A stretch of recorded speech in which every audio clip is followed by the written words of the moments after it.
ये हज़रत मोहम्मद सल्लल्लाहु अलैहि वसल्लम के उम्र का 25वां साल था और आप मुल्क शाम से तिजारत के बाद मक्का वापस लौटे। मक्का आते ही आप हज़रत खदीजा के घर की तरफ रवाना हुए ताकि उन्हें नफ़ा के बारे में बताएं। ये ज़ुहर का वक्त था और सैयदा खदीजा औरतों के साथ घर के बालाखाना में बैठी थी। क्या देखती हैं कि मोहम्मद बिन अब्दुल्लाह अपने ऊँट पर तशरीफ़ ला रहे हैं और दो गैबी मखलूक उन पर साया किए हुए हैं। ये मशहूर कुन मंज़र देखकर सैयदा खदीजा हैरान रह गईं। आपकी साथी औरतों ने भी जब ये देखा कि इस चिलचिलाती धूप में सिवाय हुजूर के ऊपर साया के सिवा और कहीं साया मौजूद नहीं है। जब हुजूर सल्लल्लाहु अलैहि वसल्लम तशरीफ़ लाए तो हज़रत खदीजा ने इस्तकबाल किया और खुश आमदीद कहा। आप सल्लल्लाहु अलैहि वसल्लम ने हज़रत खदीजा को सफ़र शाम और तिजारती मुनाफा के मुतालिक बताया। सैयदा खदीजा हैरान थी क्योंकि इससे कबल उनके माल में इस कदर बरकत और मुनाफा कभी न हुआ था। बहरहाल जब हुजूर वापस तशरीफ़ ले गए तो हज़रत खदीजा ने मीसरा से कहा कि क्या तुमने देखा कि मोहम्मद के ऊपर कोई हैरत अंगेज़ चीज़ साया कर रही थी। इस पर मीसरा बोला कि मैं ये मंज़र सारे रास्ते देखते आया हूँ। मीसरा ने हज़रत खदीजा से वो बातें भी बयान की जो नस्तूर राहिब ने उससे कहे थे। नेज़ मीसरा ने हुजूर के इखलाक और नरम दिली की बहुत तारीफ़ की। इन तमाम वाक़यात ने सैयदा खदीजा को हद दर्जा मुतासिर किया और आपको हुजूर से बहुत लगाव पैदा हो गया। चुनांचा 3 माह के बाद हज़रत खदीजा ने आप सल्लल्लाहु अलैहि वसल्लम की तरफ एक खातून जिनका नाम नफीसा था पैगाम रसा बनाकर भेजा कि वो आपसे निकाह की ख्वाहिशमंद है। लिहाजा नफीसा हुजूर के पास आई और कहा, ऐ मोहम्मद, आप शादी क्यों नहीं कर लेते। जवाब में आपने फरमाया, भला मेरे पास क्या है कि मैं शादी कर सकूं। उसने कहा, और अगर आपको इसकी ज़रूरत ही ना पड़े बल्कि आपको माल दौलत इज़्ज़त हुस्न खूबसूरती और सब कुछ मिल जाए तो क्या आप कबूल कर लेंगे। आपने फरमाया, वो कौन खातून होगी। उसने कहा, वो खदीजा बिनते खवेल्द हैं। हुजूर ने पूछा, लेकिन ये कैसे मुमकिन होगा, हालांकि मैं एक गरीब आदमी हूँ और वो बहुत मालदार खातून है। इस पर नफीसा बोली कि मैं इसकी जिम्मेदारी लेती हूँ। हुजूर ने अपने चचा जनाब अबू तालिब को इस रिश्ते के मुतालिक बताया तो अबू तालिब ने भी यही मशवरा दिया कि ये रिश्ता आपके लिए निहायत ही मुनासिब और माकूल है क्योंकि खदीजा एक शरीफ, पाकबाज और अमानतदार खातून है। आप सल्लल्लाहु अलैहि वसल्लम के दूसरे चचाओं ने भी इस रिश्ते से इत्तफाक किया। लेकिन जब इस रिश्ते की खबर आपके चचा अबू लहब को हुई तो उसने आपसे कहा कि ऐ मेरे भतीजे, हमें अरबों में बदनाम न करना, तुम खदीजा के लायक नहीं हो। ये सुनकर हुजूर के चचा अब्बास अपनी जगह से उठ खड़े हुए और गज़बनाक होकर अबू लहब से कहा कि तुम एक घटिया और बद किरदार आदमी हो। खदीजा मेरे इस भतीजे के बारे में कौन सा एतराज़ कर सकती है। मोहम्मद दिलरुबा जमाल व कमाल के मालिक हैं। खदीजा कैसे खुद को मोहम्मद से बेहतर साबित कर सकती है। काबा के खुदा की कसम, खदीजा जितना भी मोहम्मद से महर चाहे मैं उसे मोहम्मद की तरफ से मुहैया करूँगा। जनाब अबू तालिब ने अपने भाइयों से सलाह मशवरा के बाद हुजूर की फूफी सफ़िया को सैयदा खदीजा के पास भेजा ताकि निकाह के शराइत और तारीख़ तय पाए।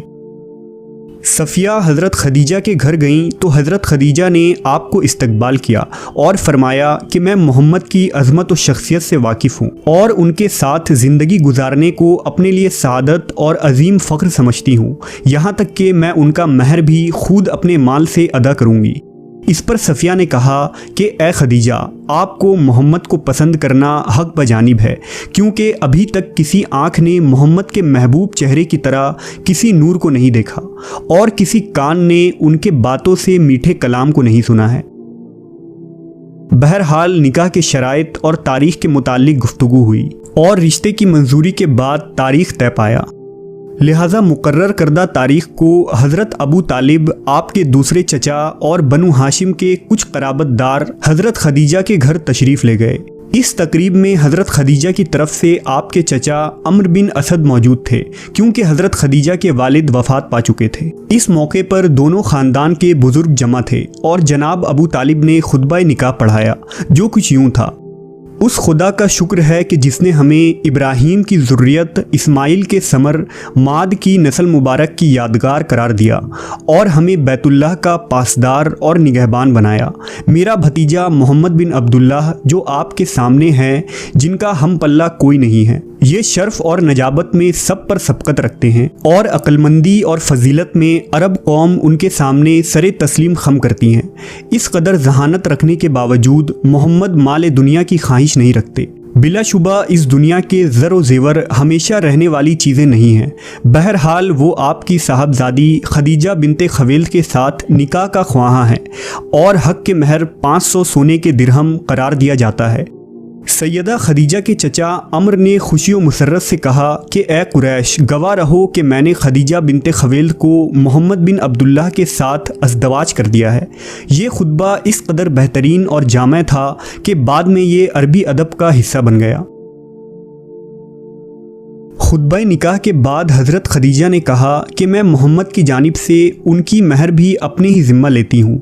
इस पर अबू जहल खड़ा हुआ और गज़बनाक होकर बोला, ताज्जुब की बात है कि औरतें मर्दों के महर को अपने ज़िम्मे लेती हैं। इस पर जनाब अबू तालिब खड़े हुए और जवाब देते हुए फरमाया, जी हाँ, अगर कोई मर्द मेरे भतीजे के मानिंद हो तो औरतें सबसे गिरा कीमत महर को भी अपनी ज़िम्मा लेती हैं, और अगर तुम जैसे मर्द हों तो औरतें गिरा कदर महर लिए बगैर निकाह के लिए राज़ी नहीं होती। बहरहाल निकाह के बाद हज़रत अबू तालिब का चेहरा खुशी से चमकने लगा और आपने खुदा का शुक्र अदा किया। हज़रत हमज़ा ने अहले मजलिस में दिरहम निसार किए। इसी दौरान लोगों में अतर की खुशबू फैल गई, लेकिन मालूम न हो सका कि किसने इस खुशबू को मुअत्तर किया है। यहाँ तक कि एक शख्स ने अपने साथी से कहा, ये खुशबू तुम्हें किसने लगाया है? उसने जवाब दिया, ये खुशबू मोहम्मद की ज़ात से आ रही है। निकाह के बाद जब मेहमान उठकर अपने घरों की तरफ जाने लगे तो हज़रत खदीजा हुजूर से मुखातिब हुईं और फरमाया, अपने घर की तरफ आएँ कि मेरा घर आपका घर है और मैं आपकी कनीज़ हूँ। हज़रत खदीजा ने अपने चचाजाद वर्का बिन नौफिल से कहा कि ऐलान करें कि जो कुछ खदीजा की मलकियत है, तमाम माल, ग़ुलाम और कनीज़ सब कुछ मोहम्मद को पेश कर रही हूँ कि जिस तरह चाहें उन्हें इस्तेमाल करें। इसके बाद जनाब अबू तालिब ने अहले मक्का के लिए एक बड़े वलीमे का एहतमाम किया जो 3 दिन तक जारी रहा और सहराई, शहरी, उमरा, शुरफा, गरीब व मुफलिस हर तरह के लोगों में खाने तकसीम किए गए। कुछ दिनों तक हुजूर हज़रत खदीजा के साथ जनाब अबू तालिब के यहाँ क़याम पजीर रहे और फिर हज़रत खदीजा के घर में मुंतकिल हो गए।